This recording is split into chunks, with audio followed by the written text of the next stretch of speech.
कौन कहेगा ऐसा अगर आप कहते हैं?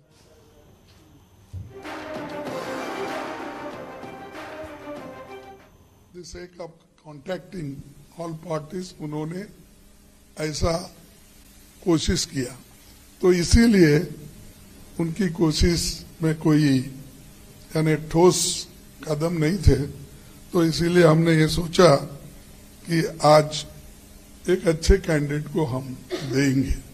अब ये कैंडिडेट आने के बाद शायद वो भी इनके मुकाबले में ढूंढने में जरा परेशानी रहेंगी, और हम ये भी चाहते हैं कि जिसको बड़ा अनुभव है राजनीति का भी और एडमिनिस्ट्रेशन का, और आज जो बीजेपी गवर्नमेंट सेंट्रल में जिस तरीके से अपने पावर का इस्तेमाल कर रहे हैं, ईडी, सीबीआई और इलेक्शन कमीशन को भी, जितने भी ऑटोनमस बॉडीज हैं उन सबको उन्होंने इस्तेमाल करके डरा धमका के लोगों को यानी एमएलए को, एमपीज को, पार्टी के नेताओं को, अगर कोई नेता सपोर्ट करता है अच्छे कॉज के लिए तो उसको, यहाँ तक कि मीडिया को भी नहीं उन्होंने छोड़ा,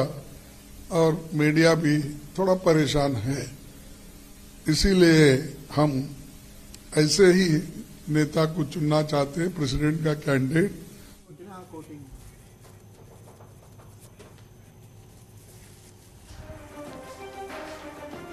तो राष्ट्रपति चुनाव से बहुत बड़ी खबर आ रही है जुड़ी हुई। यशवंत सिन्हा विपक्ष के उम्मीदवार होंगे।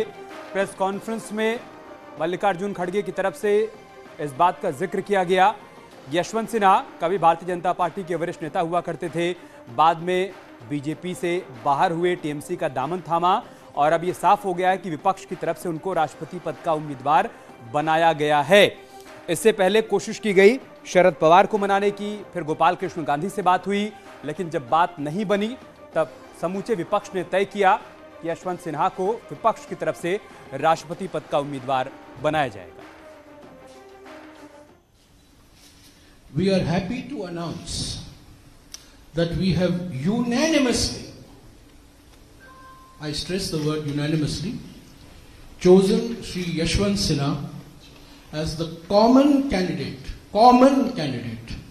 of the opposition parties for the presidential election which will take place on the 18th of July 2022.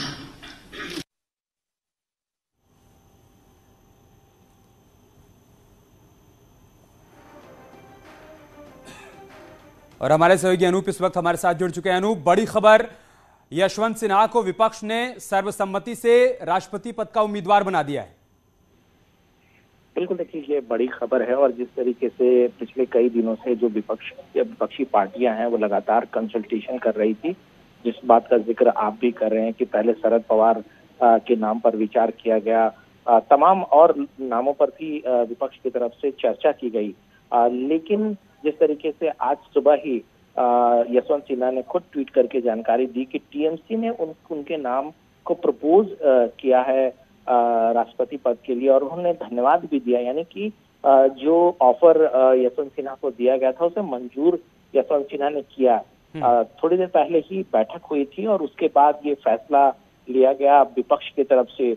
एक साझा बैठक थी जिसमें तमाम विपक्षी पार्टियों के नेता मौजूद थे, और वहां पर घोषणा की गई कि यशवंत सिन्हा राष्ट्रपति पद के उम्मीदवार होंगे। विपक्ष की तरफ से एक बड़ा फैसला है। और देखिए, यशवंत सिन्हा अनुभवी नेता हैं, बड़े नेता हैं, और आपको पता होगा कि अटल बिहारी वाजपेयी सरकार में वो वित्त मंत्री रह चुके हैं। बड़े नेता के तौर पर वो जाने जाते हैं। हालांकि वो बीजेपी में अभी नहीं है, वो टीएमसी में शामिल हो चुके हैं, लेकिन कह सकते हैं कि एक बड़ा फैसला विपक्ष की तरफ से लिया गया है। जी, सही बात है। और जिस बात का आप जिक्र कर रहे हैं कि एक बड़ा कद है राजनीति में उनका, अटल बिहारी वाजपेयी की सरकार में वित्त मंत्री थे, लंबे समय तक भारतीय जनता पार्टी के साथ रहे, 2014 में बीजेपी के बागी नेताओं में उनका भी नाम था, और आखिरकार वो टीएमसी में गए, और अब पूरे विपक्ष की तरफ से उनको राष्ट्रपति पद का उम्मीदवार बनाया गया है। तो देखना होगा कि इस पर रिएक्शन किस तरीके से सामने आते हैं बीजेपी की तरफ से। बहुत शुक्रिया आपका हमारे साथ जुड़ने के लिए अनूप, और तमाम जानकारी हम तक पहुंचाने के लिए।